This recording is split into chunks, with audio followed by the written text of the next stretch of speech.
Hello everyone. I'd like to share with you what to do if you're stopped by a law enforcement officer while you're driving. When you first got your driver's license, you were taught to obey the speed limit, stop at stop signs, and don't drink and drive. But what you probably weren't taught was what to do if you get pulled over by a law enforcement officer. So in this video, which is only a few minutes long, I'd like to give you a couple suggestions on what to do.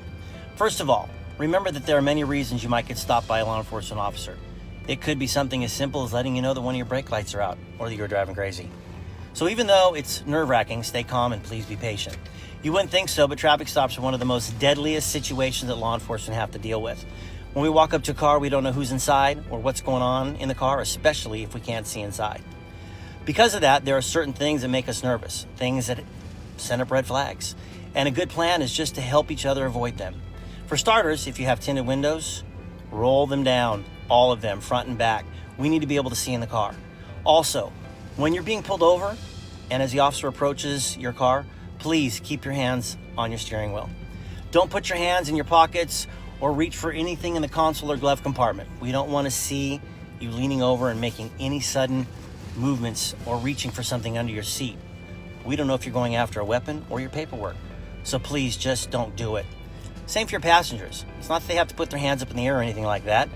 On their lap is fine. We would appreciate everybody keeping their hands where we can see them. Once we get to your car, we'll give you instructions like, hey, we need to see your driver's license, registration, proof of insurance. At that point, you can say to the officer, hey, my driver's license is in my back pocket, it's in my front pocket, console, wherever it is it okay for me to get it?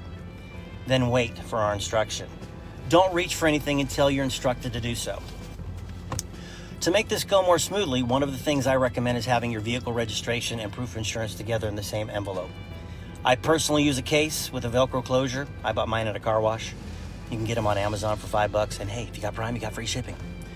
If you keep all of your information in a case like that, you can easily hand it over to the officer along with your ID or your driver's license.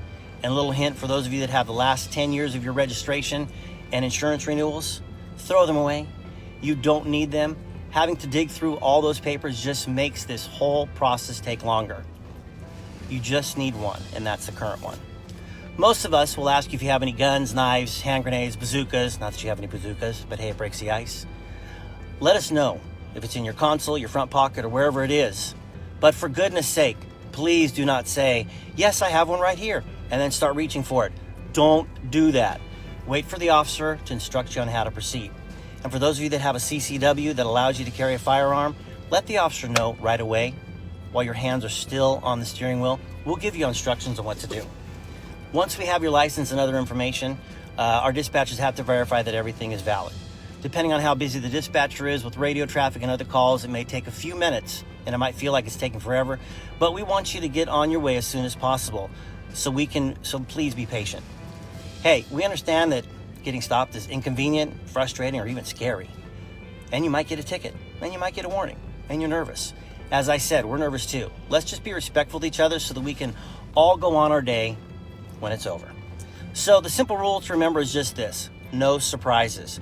We have a job to do, and we want your contact with us to be positive, and we want to make sure that after this stop, we go home safely and that you go home safely. Well, whether you get a ticket or not, remember, a ticket is not worth a life, not yours or ours, and all lives matter. I encourage you to share this video with your children, your family, your friends, to make sure everybody is educated and that we can work together to make traffic stops stress-free as possible with everybody involved. On behalf of thousands of officers, thank you for watching this, sharing this video, and have a great day.